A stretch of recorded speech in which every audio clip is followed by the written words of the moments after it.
अध्याय 29। मायापंछी का विलाप। यहाँ आओ हैरी। नहीं। तुम यहाँ नहीं ठहर सकते हैरी, अब चलो। नहीं।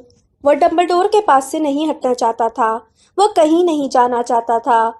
उसके कंधे पर रखा हैग्रिड का हाथ कांप रहा था। फिर एक और आवाज आई। चलो हैरी। एक छोटे और गर्म हाथ ने उसका हाथ पकड़कर उसे ऊपर उठाया। उसने उसके दबाव का बिना सोचे पालन किया। जब वह भीड़ में बिना देखे चलने लगा, तब जाकर उसे हवा में फूलों की खुशबू से एहसास हुआ कि वह जिनी थी, जो उसे महल की तरफ ले जा रही थी। उसे बहुत सी अस्पष्ट आवाजें सुनाई दे रही थीं। रात के अंधेरे में सुबकियां, चिल्लाने की आवाजें और विलाप सुनाई दे रहा था। लेकिन हैरी और जिनी चलते गए। वे प्रवेश हॉल की सीढ़ियों पर चढ़ने लगे। हैरी के सामने कुछ धुंधले चेहरे तैर कर आए। लोग उसकी तरफ देखकर घूर रहे थे, फुसफुसा रहे थे और हैरान हो रहे थे। जब वे दोनों संगमरमर की सीढ़ियों की तरफ जाने लगे, तो फर्श पर गरुड़द्वार के माणिक खून की बूंदों की तरह चमक रहे थे। जिनी बोली, हम लोग अस्पताल जा रहे हैं। मैं घायल नहीं हूँ। यह मैगोनिकल का आदेश है, जिनी ने कहा। सब लोग वही हैं, रॉन, हर्माइनी, ल्यूपिन और बाकी सभी। डर एक बार फिर हैरी के सीने में उभर आया। वह उन स्थिर आकृतियों को भूल गया था जिन्हें वह पीछे छोड़ आया था। जिनी, और कौन मरा है? फिक्र मत करो, हम में से कोई नहीं मरा है। लेकिन मौत का निशान, मेल्फॉय ने कहा था कि वह किसी के शरीर को लांघ कर गया था। वह बिल को लांघ कर गया था, लेकिन चिंता की कोई बात नहीं है, बिल जिंदा है। बहरहाल उसकी आवाज में ऐसा कुछ था जिससे हैरी जान गया कि कोई गड़बड़ हो गई है। पक्का? एकदम पक्का, मगर उसकी हालत थोड़ी खराब है। ग्रिबेक ने उस पर हमला किया था। मैडम पॉम्फ्री कहती है कि अब वह पहले जैसा नहीं दिख पाएगा। जिन्नी की आवाज थोड़ी कांपने लगी। हम दरअसल यह नहीं जानते कि इसका क्या प्रभाव पड़ेगा। मेरा मतलब है कि ग्रिबेक नर भेड़िया है, लेकिन वह उस समय भेड़िए के रूप में नहीं था। लेकिन बाकी लोग वहां पर और शरीर भी तो पड़े थे। नेविल अस्पताल में है, लेकिन मैडम पॉम्फ्री कहती हैं कि वो बिल्कुल ठीक हो जाएगा। प्रोफेसर फिल्टविक बेहोश हो गए थे, लेकिन वे ठीक हैं, बस थोड़े कमजोर हैं। वे चीलघात के विद्यार्थियों की देखभाल करने के लिए जाने की जिद कर रहे थे, और एक प्राण पक्षी मारा गया। वह उस मारक सांप से मरा, जो सुनहरे बालों वाला ऊंचा पूरा प्राण पक्षी हर तरफ फेंक रहा था। हैरी, अगर हमारे पास तुम्हारा खुशकिस्मती काढ़ा नहीं होता, तो मुझे लगता है कि हम सभी मर गए होते। लेकिन उस काढ़े के कारण हर सांप हमारे पास से निकल गया। वे लोग अस्पताल के पास पहुंच गए। दरवाजा खोलने पर हैरी ने देखा कि नेविल दरवाजे के पास वाले पलंग पर सो रहा था। रॉन, हर्माइनी, लूना, टोंक्स और ल्यूपिन वार्ड के दूसरे छोर के एक पलंग के पास थे। दरवाजा खुलने की आवाज सुनकर उन्होंने ऊपर देखा। हर्माइनी हैरी के पास भागकर आई और उसके गले लग गई। ल्यूपिन भी चिंतित दिखते हुए आगे आए। तुम ठीक हो हैरी? मैं ठीक हूँ, बिल कैसा है? किसी ने कोई जवाब नहीं दिया। हैरी ने हरमाइनी के कंधे के ऊपर से देखा। उसे बिल के तकिए पर एक ऐसा चेहरा दिखा जिसे वो पहचान नहीं सकता था। यह चेहरा इतनी बुरी तरह कटा पिटा था कि विभत्स दिख रहा था। मैडम पॉम्फ्री उसके घावों पर बदबूदार हरा मलहम लगा रही थी।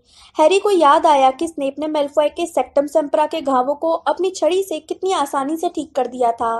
उसने मैट्रन से पूछा, क्या आप किसी सम्मोहन या मंत्र से इन घावों को ठीक नहीं कर सकती? इन पर कोई जादू काम नहीं करता है, मैडम पॉम्फ्री ने कहा। मैं जितना जानती थी वह सब आजमा कर देख चुकी हूँ, लेकिन नर भेड़िए के कांटे का कोई इलाज नहीं है। लेकिन उसे पूर्णिमा के दिन नहीं काटा गया है, रॉन ने कहा, जो अपने भाई के चेहरे को इस तरह देख रहा था जैसे सिर्फ घूरने से ही वह ठीक हो जाएगा।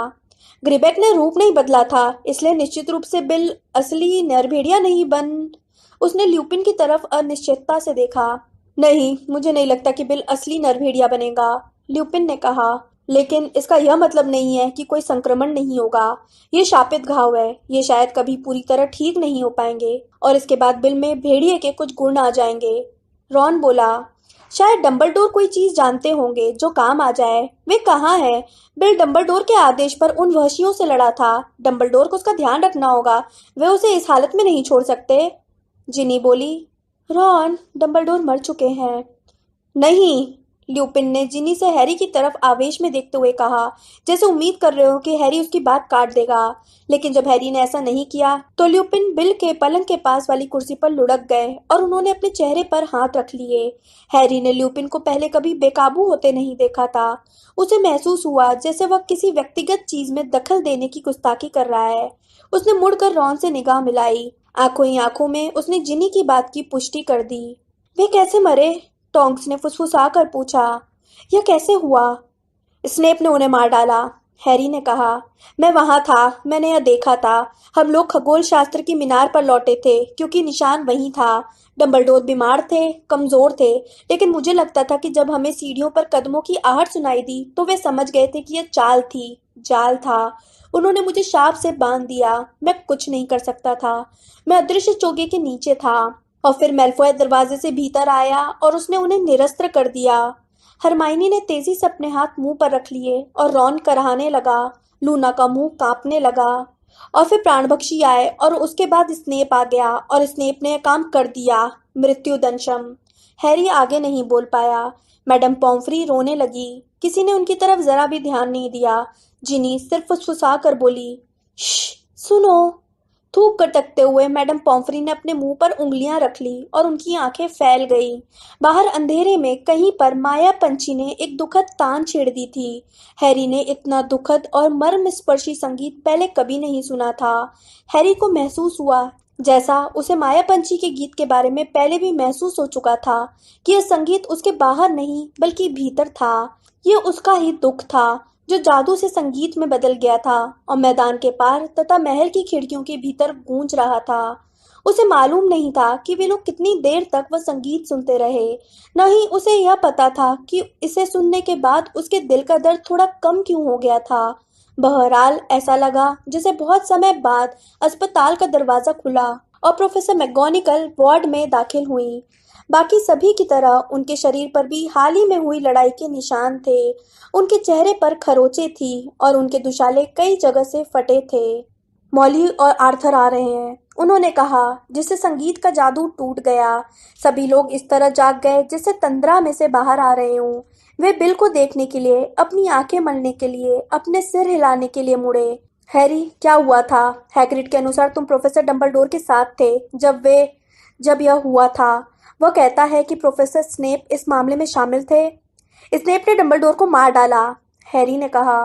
प्रोफेसर मैगोनिकल ने उसे एक पल के लिए घूरा, फिर वह खतरनाक तरीके से लहराई। मैडम पॉम्फ्री, जो अब थोड़ा संभल गई थी, उठकर आगे की तरफ भागी और उन्होंने हवा में से एक कुर्सी प्रकट करके मैगोनिकल के नीचे सरका दी। स्नेप, मैगोनिकल ने धीरे से कुर्सी पर गिरते हुए कहा। हम सभी हैरान थे, लेकिन वे हमेशा स्नेप पर भरोसा करते थे। मुझे यकीन नहीं हो रहा है। स्नेप बहुत ही काबिल घुसपैठिया है, ल्यूपिन ने कहा। उनकी आवाज बहुत कठोर थी। हम हमेशा ये बात जानते थे, लेकिन डंबलडोर को पक्का भरोसा था कि वे हमारी तरफ हैं, टोंक्स ने फुसफुसा कर कहा। मुझे हमेशा लगता था कि डंबलडोर स्नेप के बारे में ऐसा कुछ जानते होंगे जो हम नहीं जानते थे।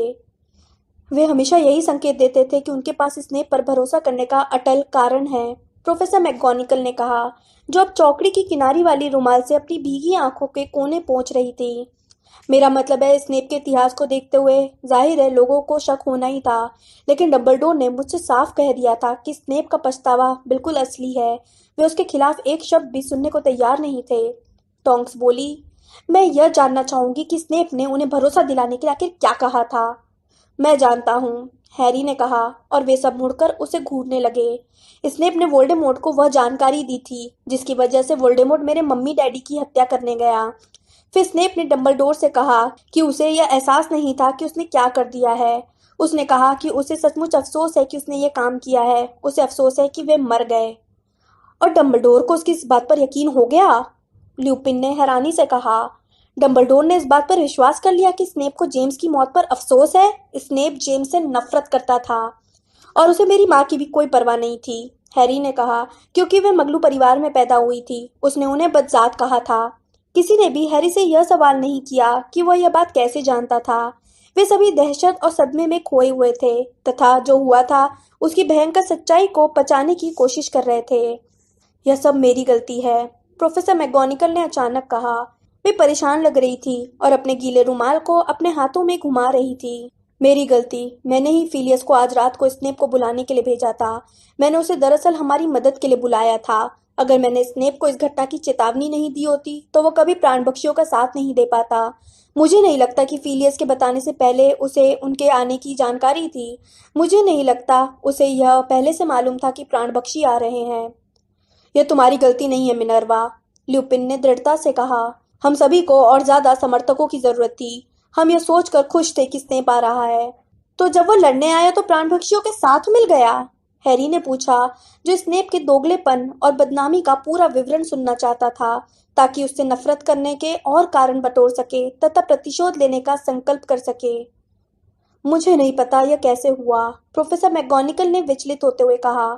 यह बड़ा दुविधापूर्ण है। डंबलडोर ने हमसे कहा था कि वे कुछ घंटों के लिए स्कूल छोड़कर जा रहे हैं और हमें सावधानी के तौर पर गलियारे में पहरा देना है। रीमस, बिल और निम्फेडोरा हमारे साथ रहने वाले थे। हमने पहरेदारी की। सब कुछ शांत लग रहा था। स्कूल से बाहर जाने वाले हर खुफिया रास्ते पर नजर रखी जा रही थी।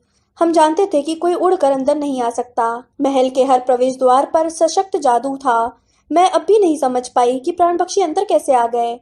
मैं जानता हूँ, हैरी ने कहा और संक्षेप में गायब होने वाली अलमारी के जोड़े तथा उनके बीच बनने वाले जादुई रास्ते के बारे में बता दिया। वे लोग आवश्यकता कक्ष के रास्ते से अंदर आए थे। अनिच्छा से उसने रॉन और हरमाइनी की तरफ देखा, जो दोनों ही बहुत दुखी दिख रहे थे। मुझसे गड़बड़ हुई थी हैरी, रॉन ने उदासी से कहा। हमने वही किया जो तुमने कहा था। हमने नक्शे में देखा और जब हमें मैल्फॉय नहीं दिखा तो हमने सोचा कि वह आवश्यकता कक्ष में होगा। इसलिए मैं, जिनी और नेविल उस पर निगरानी करने लगे, लेकिन मैल्फॉय हमारे पास से निकल गया। जब हमें पहरा देते देते लगभग 1 घंटा हो चुका था तब वह कमरे से बाहर निकला, जिनी बोली। वह अकेला था और उस भयंकर सिकुड़े हुए हाथ को पकड़े था। वह हाथ जो संपत्ति दिलाए, रॉन ने कहा। याद है, वह हाथ सिर्फ पकड़ने वाले को ही रोशनी दिखाता है। खैर, जिनी आगे बोली, वह ये जांच कर रहा होगा कि प्राणपक्षियों को बाहर निकलने के लिए रास्ता साफ है या नहीं, क्योंकि हमें देखते ही उसने हवा में कुछ उछाल दिया जिससे गुप्त अंधेरा छा गया। पेरू का तत्काल अंधकार चूर्ण, रॉन ने कटुता से कहा। इसे फ्रेड और जॉर्ज की दुकान से खरीदा गया था। मैं उनसे इस बारे में बात करूंगा कि वे अपना सामान कैसे कैसे लोगों को बेचते हैं। हमने हर चीज आजमा कर देखी, प्रकाशित भव, अग्निडंको, जिनी बोली। कोई भी चीज उस अंधेरे को दूर नहीं कर पाई। हम बस टटोलते हुए उस गलियारे से बाहर निकल सकते थे और इस दौरान हमें अपने पास से कई लोगों के तेजी से जाने की आवाज सुनाई दे रही थी। जाहिर है, मेल्फॉय को उस हाथ के कारण दिख रहा था और वह उन्हें राह दिखा रहा था, लेकिन हम कोई शाप या मंत्र मारने की हिम्मत नहीं कर सकते थे, क्योंकि हमें डर था कि कहीं वह हमारे ही दल के किसी व्यक्ति को न लग जाए। जब तक हम रोशनी वाले दूसरे गलियारे में पहुंचे तब तक वे जा चुके थे, ल्यूपिन ने भर्राई आवाज में कहा। खुशकिस्मती से रॉन, जिनी और नेविल लगभग तत्काल ही हमसे टकरा गए और उन्होंने हमें बता दिया कि क्या हुआ था। हमने कुछ मिनट बाद ही प्राणपक्षियों को घेर लिया, जो खगोल शास्त्र की मीनार की दिशा में जा रहे थे। यह साफ था कि मेल्फॉय को निगरानी के लिए और लोगों के होने की उम्मीद नहीं थी। चाहे जो हो, लगता था उसका अंधकार चूर्ण खत्म हो गया था। लड़ाई छिड़ गई। वे तितर बितर हो गए और हमने उनका पीछा किया। उनमें से एक प्राणभक्षी गिबन भागकर मीनार की सीढ़ियां चढ़ने लगा। निशान उत्पन्न करने के लिए, हैरी ने कहा। हाँ, शायद उसी लिए उन्होंने आवश्यकता कक्ष से निकलने से पहले ही यह योजना बना ली होगी, ल्यूपिन ने कहा। लेकिन मुझे नहीं लगता कि गिबन को वहां पर अकेले डंबलडोर का इंतजार करने का विचार पसंद आया, क्योंकि वह कुछ ही समय बाद सीढ़ियों के नीचे भागता हुआ आया और दोबारा लड़ाई में शामिल हो गया। एक मारक शाप ने उसकी जान ले ली, जिससे मैं बाल बाल बचा था। हैरी ने हरमाइनी की तरफ मुड़ते हुए पूछा, जब रॉन, जिनी और नेविल आवश्यकता कक्ष पर नजर रख रहे थे तो तुम कहाँ? स्नेप के ऑफिस के बाहर थी, हरमाइनी ने फुसफुसा कर कहा और उसकी आंखों में आंसू चमकने लगे। लूना के साथ हम घंटों तक बाहर खड़े थे, लेकिन कुछ नहीं हुआ। हम यह नहीं जानते थे कि ऊपर क्या हो रहा था। नक्शा रॉन के पास था। लगभग आधी रात हो चुकी थी। तभी प्रोफेसर फिल्टविक भागते हुए तहखाने में आए। वे महल में प्राणभक्षियों के आने के बारे में चिल्ला रहे थे। मुझे नहीं लगता कि उन्होंने इस तरफ ध्यान दिया था कि लूना और मैं वहां पर खड़ी थी। वे तो बस स्नेप के ऑफिस में घुसे और हमने उन्हें यह कहते सुना कि स्नेप को उनके साथ चलकर मदद करनी चाहिए। फिर हमें एक जोरदार प्रहार की आवाज आई और स्नेप जल्दी से कमरे से बाहर निकले। उन्होंने हमें देखा और क्या? हैरी ने उसे आगे बोलने के लिए प्रेरित किया। मैं कितनी मूर्ख थी हैरी, हरमाइनी ने तेज फुसफुसाहट जैसे स्वर में कहा। स्नेप ने कहा कि प्रोफेसर फिल्टविक गिर गए हैं और हमें जाकर उन्हें संभालना चाहिए, जबकि वह प्राणभक्षियों से लड़ने जा रहा है। उसने अपना चेहरा शर्म से छिपा लिया और अपनी उंगलियों के बीच से बोलती रही, जिससे उसकी आवाज दब गई। हम स्नेप के ऑफिस में यह देखने गए कि क्या हम प्रोफेसर फिल्टविक की मदद कर सकते हैं। वहां पहुंचने पर हमने देखा कि वे फर्श पर बेहोश पड़े थे और ओह, अब यह कितना स्पष्ट है कि स्नेप ने फिल्टविक को स्तब्ध कर दिया होगा, लेकिन हमें उस वक्त इस बात का एहसास नहीं हुआ। हैरी, हमें इस बात का एहसास नहीं हुआ था। हमने स्नेप को निकल जाने दिया। यह तुम्हारी गलती नहीं है, ल्यूपिन ने दृढ़ता से कहा। हरमाइनी, अगर तुमने स्नेप की बात नहीं मानी होती और उसके रास्ते से नहीं हटी होती तो शायद उसने तुम्हारी और लूना की हत्या कर दी होती। फिर वह ऊपर की मंजिल पर गया, हैरी ने कहा, और कल्पना की कि स्नेप संगमरमर की सीढ़ी पर चढ़कर ऊपर जा रहा है। कल्पना में हैरी ने देखा कि स्नेप के काले दुशाले हमेशा की तरह उसके पीछे उड़ रहे हैं और ऊपर जाते समय वह अपने चोगे में से छड़ी निकाल रहा है और वह उस जगह तक पहुंच गया जहां आप लोग लड़ रहे थे। हम मुश्किल में थे, हम हार रहे थे, टोंक्स ने धीमी आवाज में कहा। गिबन मर गया था, लेकिन बाकी के प्राणभक्षी आखिरी दम तक लड़ने के लिए तैयार दिख रहे थे। नेविल घायल हो चुका था, बिल को ग्रिबेक ने घायल कर दिया था। गुप अंधेरा था, सांप हर तरफ उड़ रहे थे। मैल्फॉय लड़का गायब हो गया था। वह भागकर मीनार की तरफ जाने वाली सीढ़ियों पर चढ़ गया होगा। फिर उसके पीछे कुछ प्राणभक्षी भी गए, लेकिन उनमें से एक ने किसी तरह के शाप से सीढ़ियों का रास्ता बंद कर दिया। नेविल जब उस तरफ भागा तो टकरा कर हवा में पीछे फेंका गया। हम में से कोई भी उसे पार नहीं कर पाया, रॉन ने कहा, और वह ऊंचा पूरा प्राणभक्षी हर तरफ मंत्रों की बौछार कर रहा था, जो दरवाजों से टकराकर हमसे जरा सी दूर से निकल रहे थे। और फिर स्नेप वहां आ गया, टोंक्स ने कहा, और जरा सी देर में जिनी बोली, मैंने उसे हमारी तरफ भागते हुए देखा, लेकिन उस ऊंचे पूरे प्राणभक्षी ने उसके ठीक बाद मुझ पर मंत्र मार दिया। मुझे झुकना पड़ा, जिससे मेरा ध्यान भटक गया। ल्यूपिन बोले, मैंने उसे शापित बैरियर में से सीधे ऊपर जाते देखा। ऐसा लग रहा था जैसे कोई बैरियर ही ना हो। मैंने भी उसके पीछे जाने की कोशिश की, लेकिन मैं भी नेविल की तरह ही पीछे फेंका गया।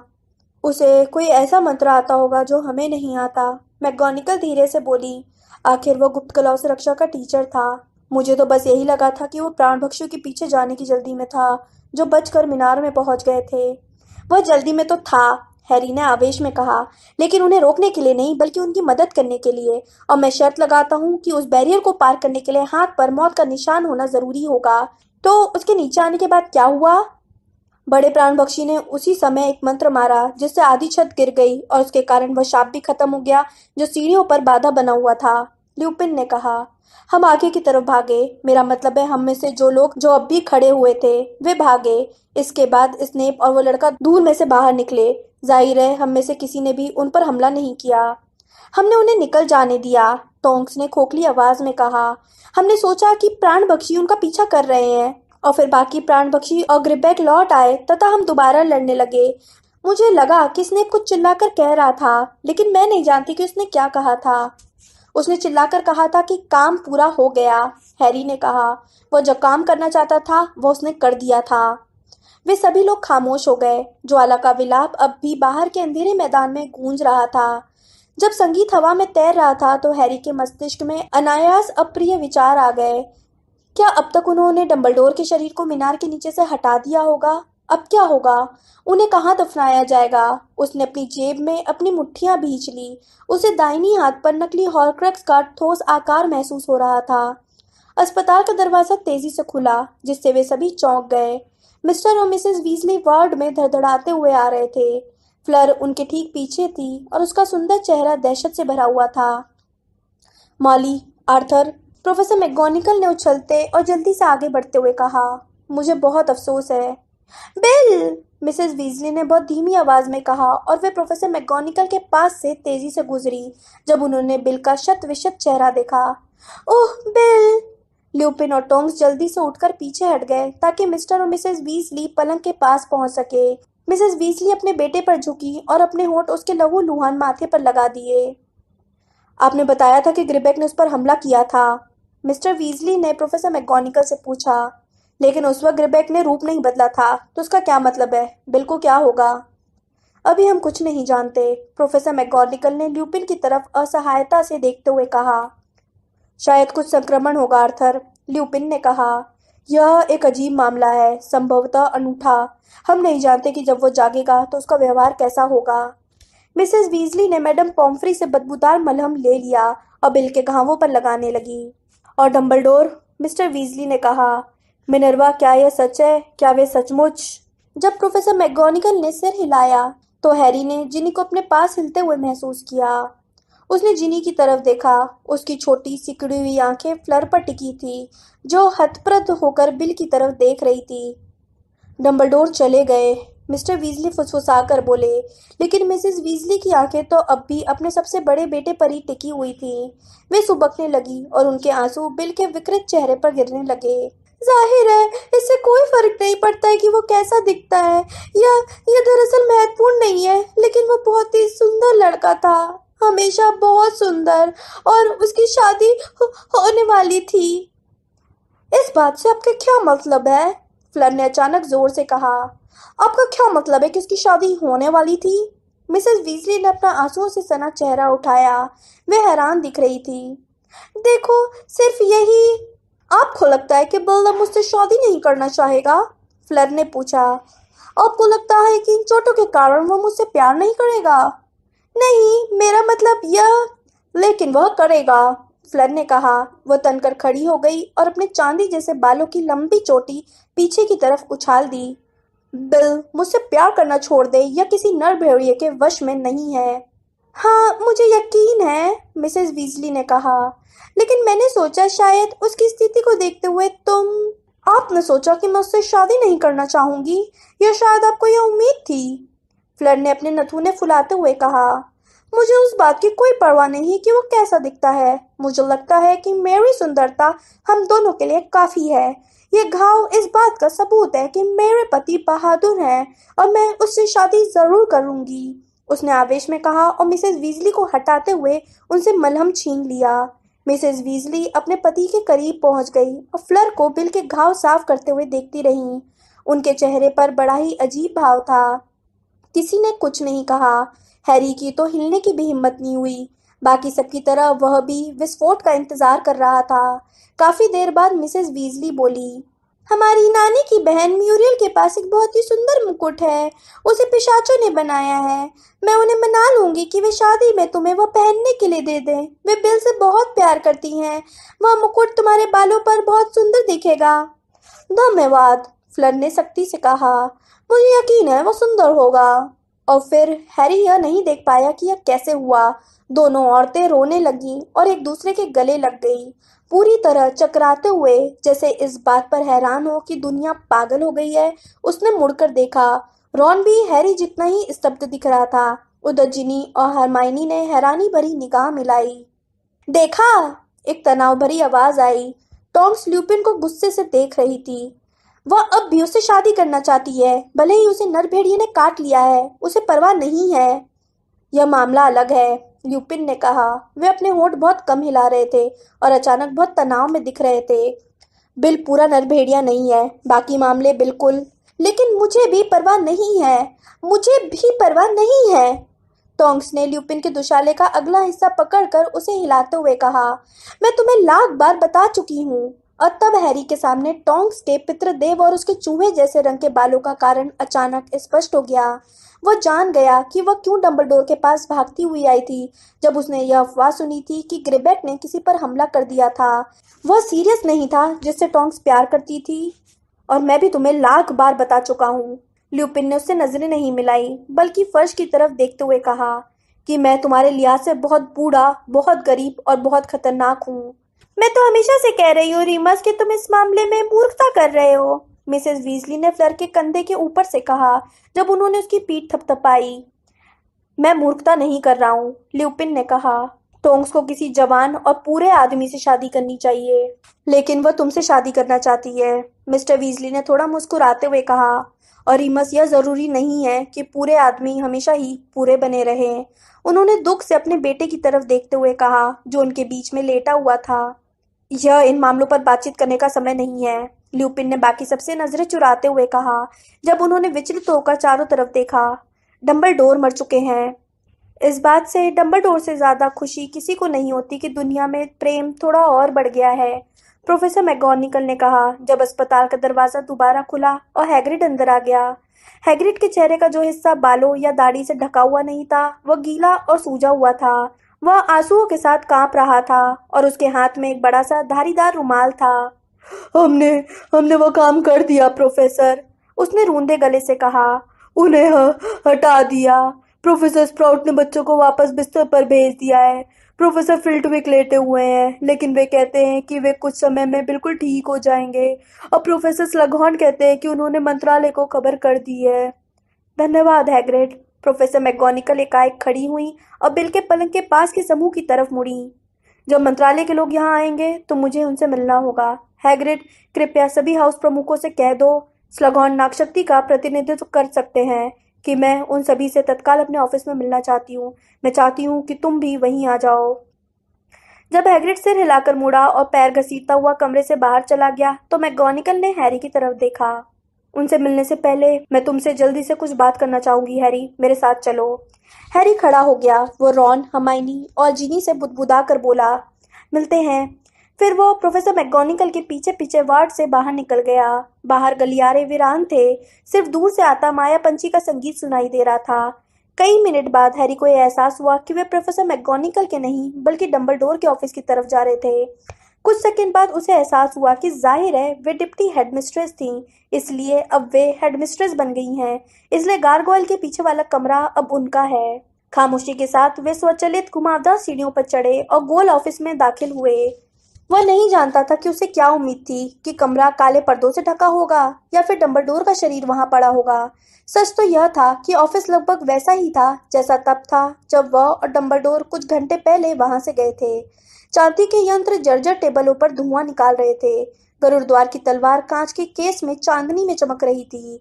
चुनने वाली टोपी डेस्क के पीछे वाले शेल्फ पर रखी थी, लेकिन ज्वाला कड्डा खाली था। वह अब भी मैदान में विलाप कर रहा था और हॉगवर्ट्स के मृत हेडमास्टरों और हेडमिस्ट्रेस की कतार में एक नई तस्वीर लग चुकी थी। डंबलडोर डेस्क के ऊपर एक सुनहरे फ्रेम में आराम कर रहे थे। उनका आधे चांद के आकार का चश्मा उनकी मुड़ी हुई नाक के ऊपर रखा था और वे शांत लग रहे थे। इस तस्वीर पर एक नजर डालने के बाद प्रोफेसर मैगोनिकल ने एक अजीब हरकत की, जैसे वे खुद को मजबूत कर रही हों। फिर उन्होंने डेस्क पर घूमकर हैरी की तरफ देखा। उनका चेहरा तना हुआ था और उस पर झुर्रियां थीं। हैरी, उन्होंने कहा, मैं यह जानना चाहूंगी कि तुम और डंबलडोर स्कूल से कहाँ गए थे और क्या करने गए थे। मैं आपको नहीं बता सकता प्रोफेसर, हैरी ने कहा। उसे इस सवाल की उम्मीद थी और वह इसका जवाब भी सोच चुका था। यहीं पर इसी कमरे में डंबलडोर ने उसे कहा था कि वह उनके सबक के बारे में रॉन और हर्माइनी के अलावा किसी को कुछ भी नहीं बता सकता था। हैरी, यह महत्वपूर्ण हो सकता है, प्रोफेसर मैगोनिकल बोली। यह महत्वपूर्ण है, हैरी ने कहा। यह बहुत महत्वपूर्ण है, लेकिन वे नहीं चाहते थे कि मैं बात किसी को बताऊं। प्रोफेसर मैगोनिकल ने उसे गुस्से से घूरा।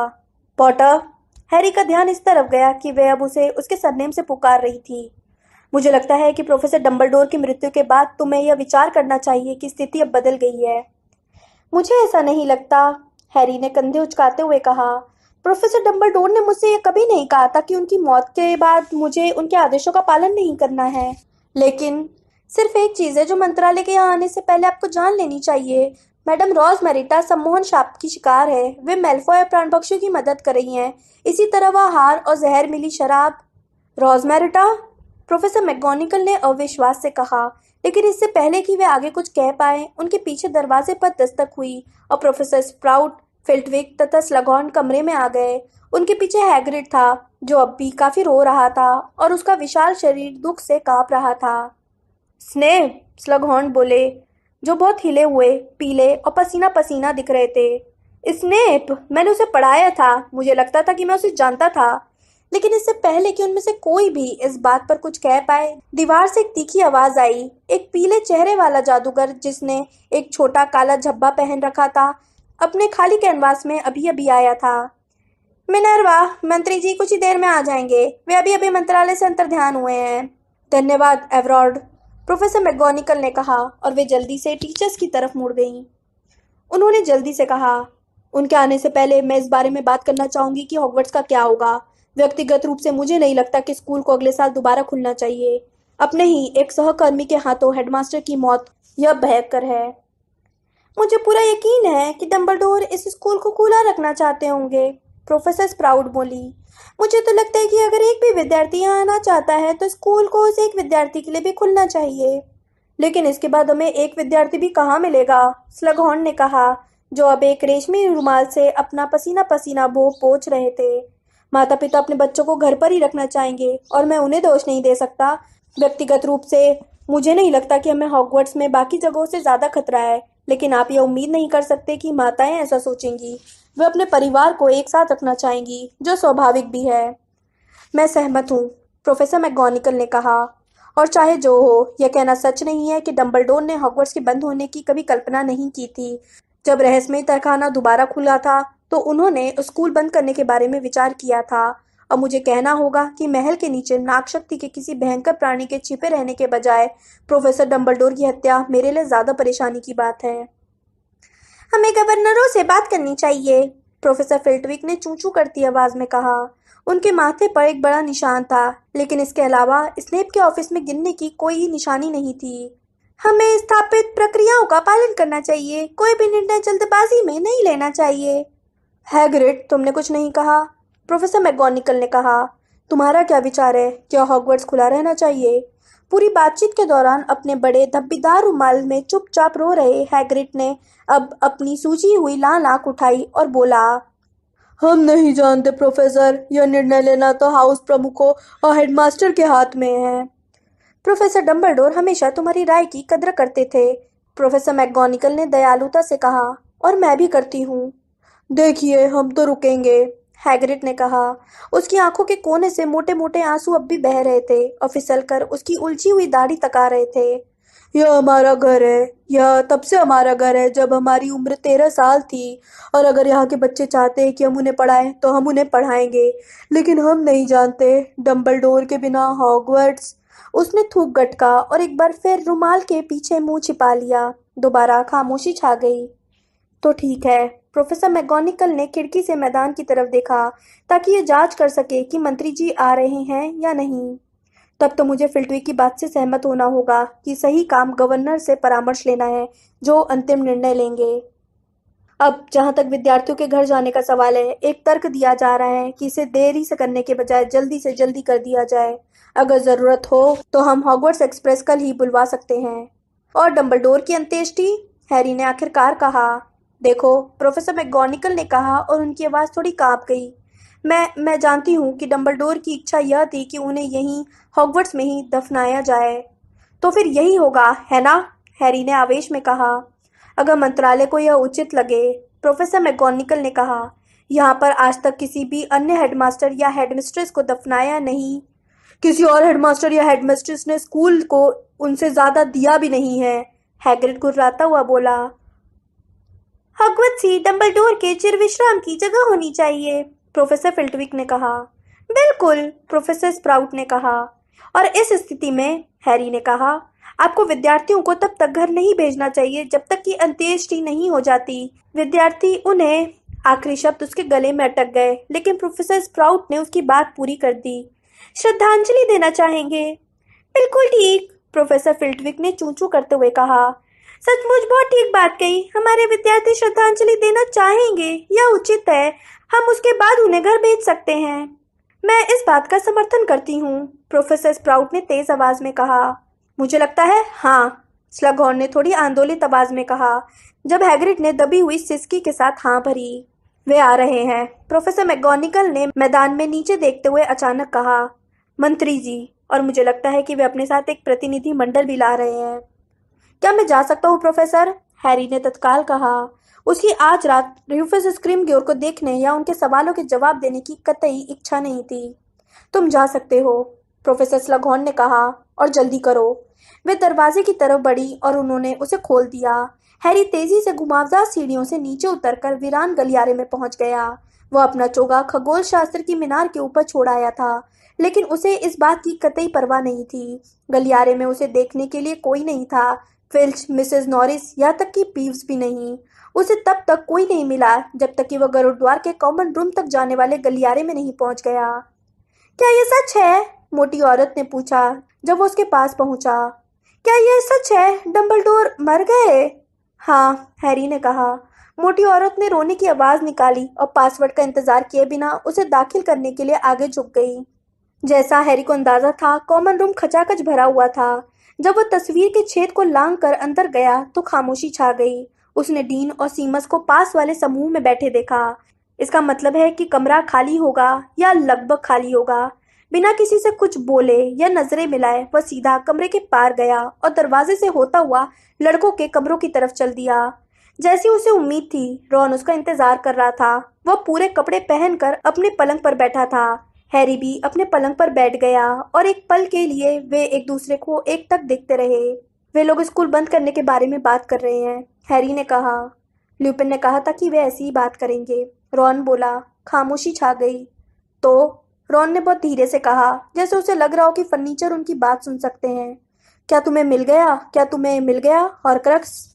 हैरी ने अपना सिर हिलाया। उस काली झील के पास जो कुछ हुआ था वह अब एक बुरा पुराना सपना लग रहा था। क्या यह सचमुच हुआ था, और वह भी सिर्फ कुछ घंटे पहले?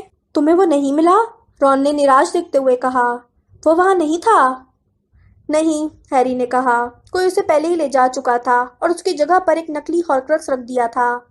पहले ही ले जा चुका था? बिना कुछ कहे हैरी ने अपनी जेब से नकली लॉकेट निकाला और उसे खोलकर रॉन को दे दिया। पूरी कहानी इंतजार कर सकती थी। आज रात इससे कोई फर्क नहीं पड़ता था, सिवाय अंत के। कोई चीज महत्वपूर्ण नहीं थी। उनके महत्वहीन रोमांच का अंत, डंबलडोर के जीवन का अंत। RAB, रॉन फुसफुसाकर बोला। लेकिन वो कौन था? क्या पता, हैरी ने पूरे कपड़े में ही अपने पलंग पर लेटते हुए और ऊपर की तरफ सूनेपन से घूरते हुए कहा। उसे RAB के बारे में कोई जिज्ञासा महसूस नहीं हो रही थी। उसे लग रहा था कि अब उसे दोबारा कभी जिज्ञासा महसूस ही नहीं होगी। जब वह वहां लेटा था तो अचानक उसे एहसास हुआ कि मैदान में अब खामोशी छा गई थी। ज्वाला ने अब गाना बंद कर दिया था और फिर वह जान गया। हालांकि उसे पता नहीं था कि वह यह बात कैसे जान गया कि ज्वाला चला गया था, हॉगवर्ट्स को हमेशा के लिए छोड़कर चला गया था। जिस तरह से डंबलडोर स्कूल को छोड़कर चले गए थे, दुनिया छोड़कर चले गए थे, हैरी को छोड़कर चले गए थे।